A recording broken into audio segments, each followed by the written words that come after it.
Здравейте! Днес искам да представя един специален гост в нашото студио, Александра, която идва специално за нас в Бургас.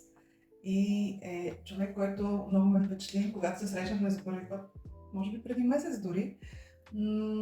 Веднага усетих различното излъчване и енергията, която строи от нея, и създадахме едно много красиво бъдещо събитие, да го наречем среща за жени, което искаме да ви представим днес. И така, Александра е енергиен терапевт и тя ще ни разкаже какво прави и за нашата среща. Здравейте на всички! Както каза Мари, казвам се Александра. Вече 18 години осъзнато служа чрез енергийни практики. Рейки мастер учител, преподавам на всички души, които са готови да поемат отговорността за собствения си живот и да пресъздават всичко, което искат да случат в живота си с лекота, чрез игра. Този път чрез цветове. Отделно съм майстор по козметика и масаж и се грижа и за външното, за лицето, тъй като знаем, че тялото е най-големият ни инструмент. Чрез масажа на лицето въздействаме на цялото ни физическо тяло и разбира се, чрез енергийните терапии, които ги комбинирам с физическите и мануалните, резултатът е божествен. Затова съм кръстила и една от всичките ми терапии божествен масаж.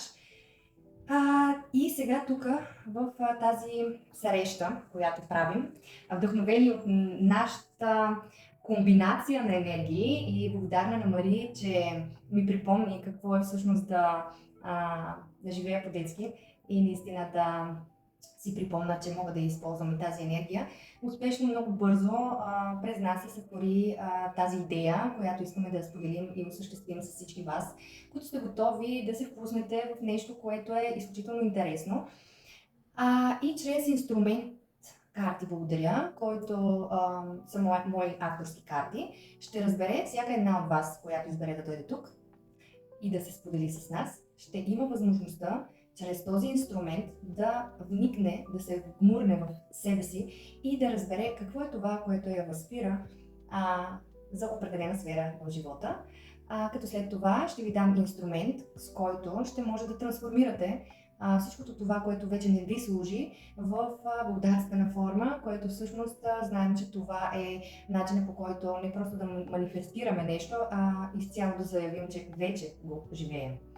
И след това с помощта на Мари, за тази радостна, творческа и толкова цветна личност и същество, чрез нейна помощ ще можем с лекота, с радост, с вдъхновение да нарисуваме новата реалност, която избираме, и да си припомним от тук нататък, че всеки Божи миг имаме право да избираме как искаме да живеем живота и че ние сме сътворци на този живот.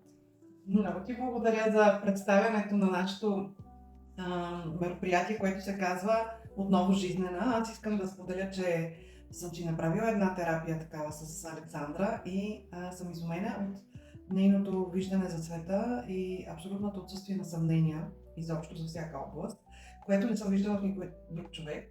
И за мен това излъчване е много силно и бих се радвала и да го споделя чрез нея с вас, с нашата публика, тъй като има какво да научим от Александра, и аз включително, да бъдем по-уверени и радващи се на това, което можем да бъдем, ако си го позволим.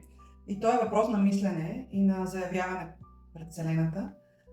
Въпросът е да го направим. И тя ще ни помогне с нейната увереност и излъчване да го направим. И ви каниме на 20 юли от 19 часа тук в ателието да направим тази среща за жени, изключително за жени, за да се почувстваме отново жизнени и всеки да освободи това, което го прави нежизнен. Със сигурност има такива неща във всяка. Тази среща ще бъде и онлайн, така че може да се участва и в двата формата и може да се свързвате с нас, за да ви запазим местенце. Ще се радваме да се видим. Благодаря още веднъж. Александра ще дойде специално за 20 юли от Бургас при нас, така че не пропускайте момента, защото е събитие. Все пак не се случва всеки ден. Да, всички заслужаваме, така че нека го сбъднем заедно и нека си припомним каква е магията на женското събиране, а именно да си позволим да бъдем жизнени отново всички, заедно задружно, и след това ще видим какви нови хоризонти ще се отворят.